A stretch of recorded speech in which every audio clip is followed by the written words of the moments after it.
All right, y'all. Let's go. Bang! What?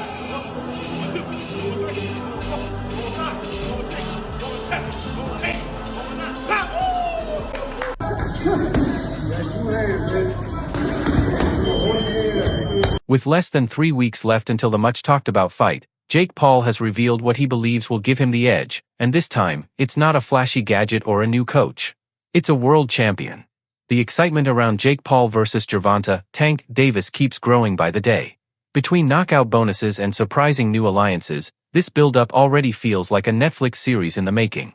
Now Jake has taken things up a notch by bringing a world champion into his camp to spar as he prepares for the November 14th fight in Miami. Can you blame a man for taking that opportunity? Because this is prize fighting, right? It's about making money and securing your family. Can you fault him for that? It's two sides of that. Like, okay. It just depends. Like, as a fighter, just because I had a draw with somebody, for me, I may run it back. But Jake shared the news himself in an interview with TMZ Sports, sounding both confident and honest about the pressure he's feeling. He admitted this is the toughest challenge of his career so far. To be real, I'm more nervous about this fight than any other, Jake said. It's crazy. It's scary. I've even lost some sleep over it. And just his speed, his elusiveness, his ring IQ, his conditioning. You know, he's gone 12 rounds so many different times, something that I've never even done. So he's going to be sharp all the way through. I mean, the list goes on. And so just actually being vulnerable for a second, it's like, this is crazy. This is scary. But Jake didn't stop there. He's backing up that fear with preparation. Along with his usual sparring partners Raymond Ford and Montana Love, he announced that Shakur Stevenson, one of the sharpest defensive fighters in the sport, has joined his training camp to help him gear up for Tank Davis. Man, I'm thinking about, Bigfoot versus Littlefoot. Andre the Giant versus Wee Man. Man, this is going to be better than damn Circus on Lake. Yeah, they're going to look weird as hell in the ring together, man. You see how big Jake Paul is? 200 plus pounds? Man, I don't understand it. I don't get it. That revelation shocked a lot of boxing fans. Anyone who's followed the sport knows Stevenson and Davis have never exactly been friends. When it comes to Davis, you know, he says in that press conference, what do you say? Just be a fan and watch the fight and enjoy the fight. Enjoy what, bro? You against Uber drivers? I don't want to watch that. You know what I mean? And then you get a guy who gives you a good fight, and you can give him a rematch. You know what I mean? And then you want to be compared to Floyd. Floyd gave instantaneous rematches. You know what I mean? The two have traded shots online, teased potential matchups, and have been compared to each other for years. So seeing Stevenson step into Jake Paul's camp was unexpected. Shakur even posted on X, writing, "Fire. I get to learn from a great business mind and share some game too. I'm down." It was short but revealing. He sees it as a chance to learn, contribute, and maybe even send a quiet message to Davis. Is there any way any realistic or legitimate way in your mind you could see Jake Paul winning a fight against Tank? No. No way. Nope. Strategically, the move makes perfect sense. Stevenson's style is built on timing, control, and smart angles, exactly what Jake needs to counter Davis's aggressive pace. Tank Davis isn't just fast and powerful, he's methodical. He studies opponents, forces mistakes, and takes control round by round. By bringing in Stevenson, Jake has essentially recruited someone who deeply understands Davis's rhythm and tactics. Yeah, in terms of sparring, you know, we got some great guys coming in. Some really experienced southpaws that are smaller. I think Montana Love is coming in. Shakur Stevenson wants to come in. Jermaine Ortiz. We're gonna hit up Erickson Lubin, some of these guys. So we're just gonna bring in a plethora of fighters that. Meanwhile, back in Miami, the stage is set at the Casilla Center. Jake says he's not entering the ring just to survive. He's cutting weight, fine-tuning his stamina, and training to counter Tank's explosiveness with precision. My goal is to walk Tank into a knockout, just like I've done with others, Jake said. It's a bold plan, but that's always been his mindset: stay calm, control the chaos, and seize the moment. With knockout bonuses, psychological warfare, and now a known rival of Davis in Jake's corner, this fight build-up feels more like a movie than real life. A 92-pound weight difference, almost a 100-pound weight difference. It's insane. Let's say he comes in at 200 pounds. It's still a 65-pound weight advantage. That is called one thing. That's called being a bully.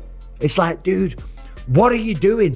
What don't you understand about this? If you want respect from your peers, if you want everyone on the Still, even with all this collaboration, Shakur Stevenson isn't betting on Jake to win. In his TMZ interview, he was clear, while he respects Jake's effort, he expects Davis to come out on top. "If I were Tank, I'd just outbox him," Shakur said. "Use my IQ and make it look easy."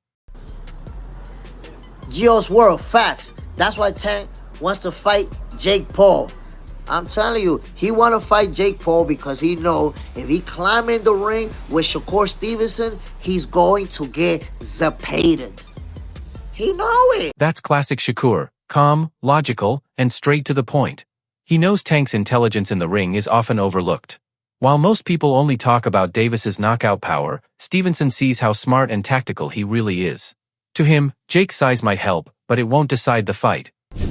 I think Gervonta Davis is probably the greatest fighter around now, but he's got a tough fight coming up. You know, he's the top dog. There's no doubt about it. He showed that. Not everyone agrees, though. Terrence Crawford, one of boxing's best, sees it differently. Speaking on the Full Send podcast, he said he's leaning toward Jake Paul pulling off an upset, and his reason is simple: size. "Jake's just too big for Tank," Crawford said.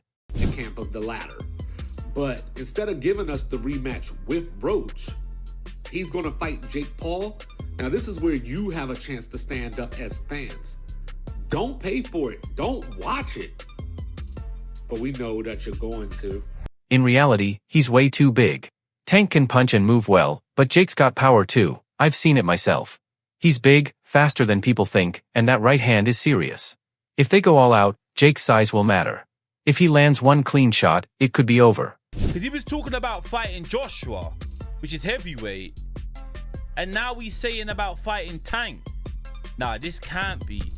It's Netflix as well. I need to go and do some checks and see if like the main pages have posted this, but Jake Paul's posted it. It says Friday, November 14th. It's in Atlanta, State Farm Arena. Crawford's opinion carries weight because he's seen Jake train up close. He knows how much power Jake packs and how much he's improved. His point about the jab is key. Jake's entire style is built around using his long reach to set up his right hand. Against a shorter opponent like Davis, that could cause real problems. Jake is big. Tank has a lot of skill, but I don't think he's the same Tank that we saw the most incredible knockouts. We saw him, Lamont Roach performed great. They went to draw, and, I just don't know. And Tank walked away. I don't know if he loves it enough to beat a guy who outweighs him by 80 to 100 pounds. Over in Tank Davis's camp, things look intense. Every leak, every comment seems designed to build an image of total dominance. His team is putting out footage that shows him not just keeping up with bigger fighters, but crushing them. The message is clear: this version of Tank hits harder than ever. And you know what, PBC has to be called out in this too. They have one of the biggest stars in boxing, and they're putting him in this farcical fight. And they are struggling for survival, PBC. They are just falling apart. The Pacquiao fight did terrible, terribly promoted. Reports say he's dropping opponents in sparring, even sending heavyweights backward with his shots. The tone from his camp isn't cautious or technical, it's pure danger. They're selling Tank as a powerhouse ready to destroy anyone who steps in front of him. The fight is scheduled and everybody's going to watch it. So with all the eyes on it, there's only one result that is going to be of satisfactory. Only one result. And that is if Tank knocks out Jake. That's the only result.